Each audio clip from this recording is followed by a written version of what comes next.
It's a very gloomy morning in London. It's nearly 9 a.m. and obviously still quite dark outside, which always makes it a bit hard to get up. But on the bright side, it is snowing, which happens very rarely in London, but I'm from Minnesota, so I do miss the snow. Like, it gets to around the holidays and I wish there was a little blanket of white. It doesn't usually get cold enough in London to actually snow. It just like rains and sleets and is dark all winter. But right now it is coming down like in some fluffy bits of snow, which is very fun to watch from the window of the flat. But anyway, I wanted to talk about an art exhibition that I saw this weekend that was super cool. It was by Haegu Young in the South Bank Center. The exhibition is called Leap Year and it was a solo exhibition of her work, so it really spanned like a lot of different things that she had done over the course of her career. I loved the exhibition itself because it was so connected to craft. I was hearing from a curator while we were there. They were saying that something that's really important to Haegu Young is keeping traditional crafts alive. And it's quite common, people who are like big enough artists like her to be able to get a solo show in London, that they have teams of people who make their artwork. And this is something that I've always kind of struggled with in the art world because, I mean, I'm so passionate about craft and I feel like the important thing about craft is less about the object and more about like the process of making it and what community made it. And so when I see these big artists who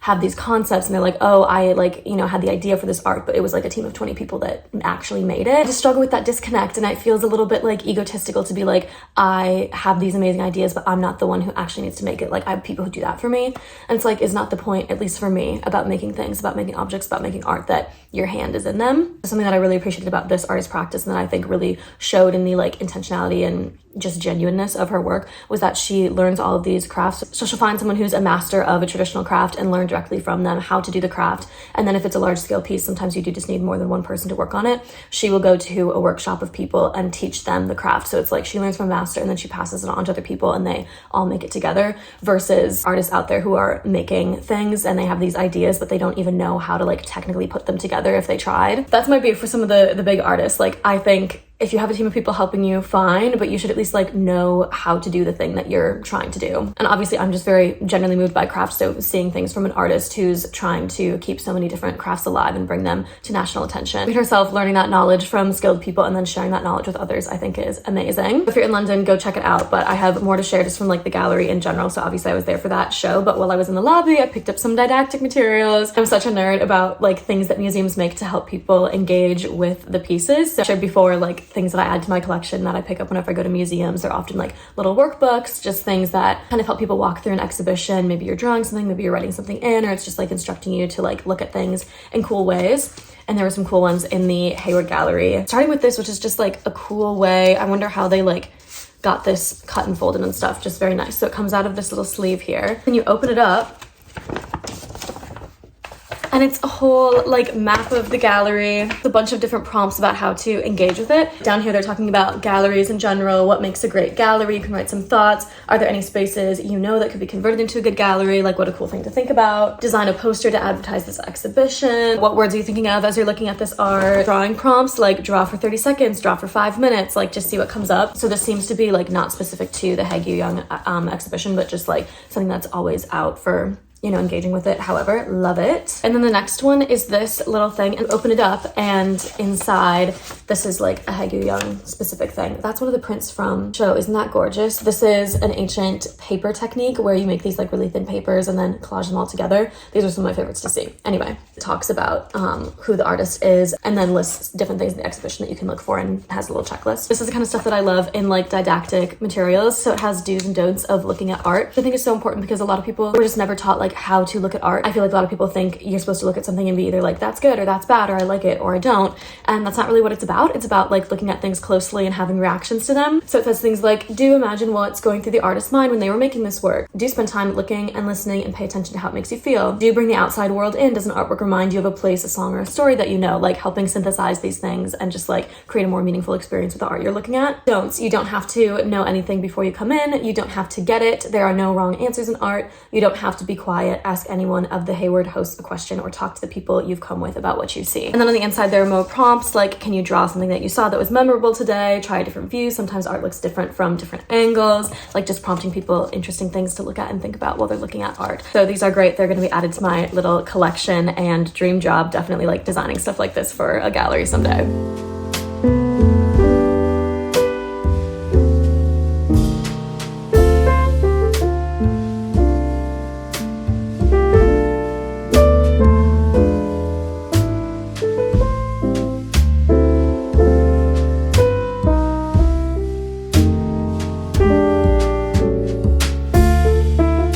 studio for a big shipping day. I have everything all laid out and it's looking way better than I even imagined. Like, I'm so excited about all this print stuff. So I'm sending out the first batch of welcome packs for the Snail Mail Girl subscription, and designing this has been so fun. So Snail Mail Girl is the like paid membership tier on Material Girl's World. So obviously it's like free to join. But if you want to join a like monthly payment, we'll send out fun print stuff to you. So there's a welcome pack, and then of course every new quarterly magazine comes out as well. So what's in the welcome pack? First of all, I designed these envelopes to send everything out in. All the like stars and gingham, so cute. So everything will come in there. Then the thing that I'm the most excited about are these newspapers. So obviously on the front, Material Girl's World, extra, read all about it.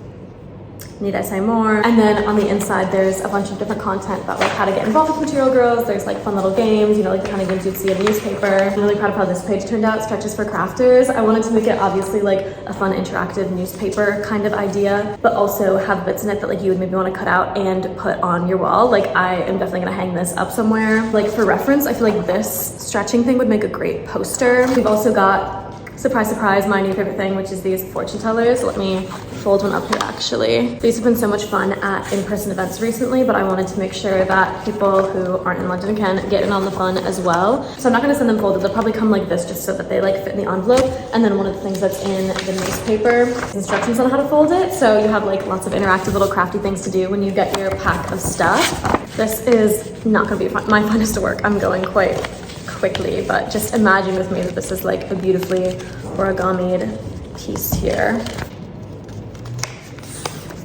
There we go. So obviously I have a little game, and the instructions of course are in there on how to play it, but it has Material Girls memes on the top with numbers to choose. And then on the inside, it's all Material Girls patterns.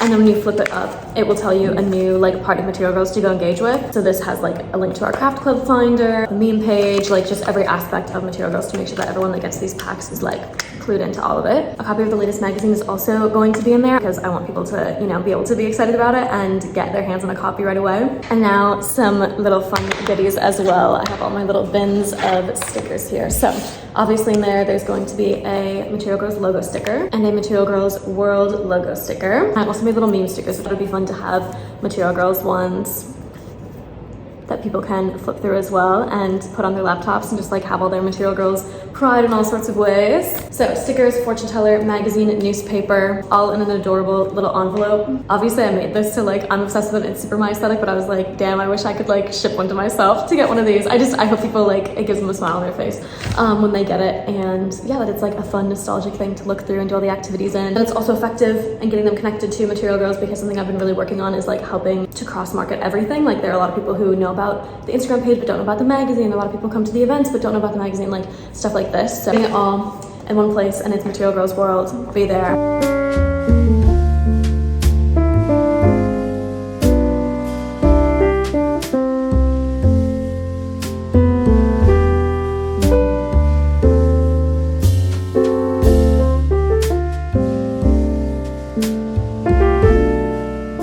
I'm going to design a cable knit sweater, okay? I have my heart set on it, and it all started with this picture. This is a cable knit jumper from Ghani that I love, and of course, being a Material Girl, I saw it and I was like, I can make that. Now, have I only ever done one cable knit project in my life? Yes. Was it a balaclava and thus a lot less complicated than a whole sweater? Yes. Have I ever inserted a zipper into a sweater before? No. But I think I can make it, and I'm developing a plan. So I have some yarn. I'm gonna use the Wool in the Gang, the One Wool. This is powder blue, and I think it's the perfect color. I haven't started knitting or swatching it because I'm going to hold it double with some Drops Melody, and it's still in the mail. So once I get that, hold those together, I think it'll be a really nice like fuzzy look for the sweater, make it nice and comfy. I've also been doing some research, some designing, because I don't want to make exactly this sweater. I love the vibe of it, but there are a few things that I want to change. I don't really like these two big cables that are down either side. They look a little bit like sticks to me. They're more like, the way they stick up, it's less of like a braided cable and more like naturey. I don't know. So I don't love those. I want to do it with just like a classic braided cable like this. I've been researching my different kinds of cables, and I think I'll go with this one that looks like kind of like a downwards braid. So I think those will be like the two big cables that I'll do. What I do really like about this is the cable down the middle, how it kind of like goes out to each side. I think that looks really nice, especially because it's like centered around the zipper. I realized that that's the kind of cable that I've already done before. It's just like a classic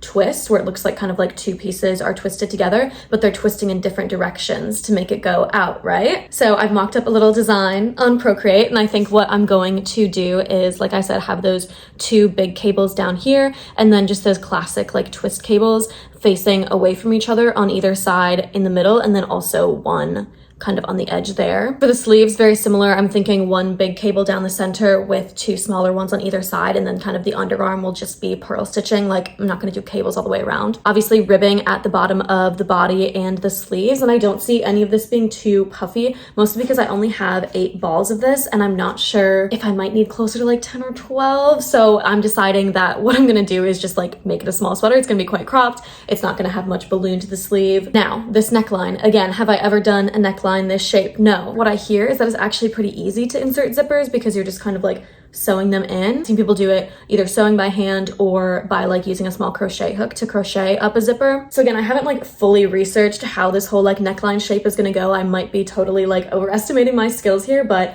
I feel like I can figure it out. You know, I can do enough research. I'm a scrappy material girl, right? I have to tune back in and see if I'm feeling this confident in a few weeks.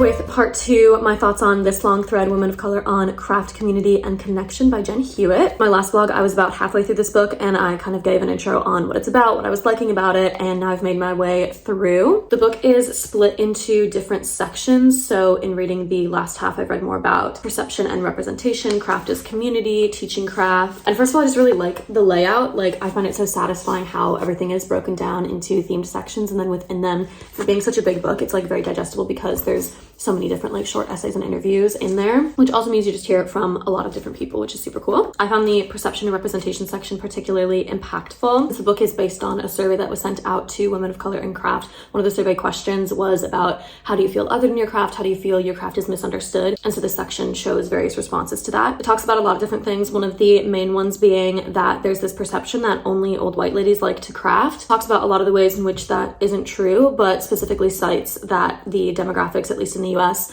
of people who craft reflect the demographics of people who live in the United States. Like, women share experiences of being followed around in craft shops and treated like they're going to steal something or they don't belong there. Talking about white people being surprised that they're into these crafts or skilled at these crafts. I wanted to read this quote from the author that's at the end of one of these sections. Of course, the pervasive racism in the craft world is a reflection of the racism in the larger society. In essence, the biggest misunderstandings survey respondents reported around craft have to do with who practices these crafts, why we do, and why craft is valuable. We live within a culture that places a premium on productivity and consumption, and that values the contributions of one group over those of others. Thus, the art of making as a person of color is slyly revolutionary, an assertion of our right to creative self-expression, rest, and joy. Specifically, the sentence kind of tying it all together and saying that the racism experience in the craft world is just a reflection of broader racism was making me think about white women like myself in the craft space and how I think it's quite common to treat craft as this like safe space where it's like, oh, I can be a woman here and like this is my safe space, and oh, doesn't it suck that men devalue what we do? It becomes a space where I think it's very easy to lose sight of intersectionality because you personally start to feel a bit victimized. But it's so important to remember to have intersectionality in those spaces, because if me as a white woman is feeling like my craft is being devalued, like women of color are definitely feeling that way more. It makes me think of people in the craft community who are like, craft is my safe space, it's not for politics, and I've only ever seen white women say that, and I think it's because there's this idea that like, this is my hobby, this is something that I feel safe doing, this is a space where I'm expressing myself, and so it shouldn't be a place where I feel challenged, like I should just be able to come and do my thing here and have it respected. Again, I've only ever seen other white women say this, and I think it's such a problematic take, first of all, because like craft is political. I mean, I feel like anyone who's watching this channel like agrees with that, but also by saying that this is a space where I cannot be confronted and I cannot be made uncomfortable and I cannot be challenged, you are excluding so many people who then can't share their experiences, can't express themselves. That's just one section of this book. The overarching theme of the book is this long thread, so it's a lot of people like connecting threads throughout history, connecting to crafts and their cultural heritage, thinking about how their cultural heritage connects to the way that they are crafting in the modern day and how that situates themselves within the craft community as a whole. It highlights dozens of makers, which also gives an opportunity to really tangibly support women of color in the craft community, find people to follow on Instagram, find small businesses to support. As I was reading through, I always had so many like tabs open because people would be like, oh, I did this line of clothing, then I did this line of clothing, and then I started a social media platform, and finding so many cool people to connect to. That's all for this vlog. Make sure to like and subscribe down below, and I'll see you next time.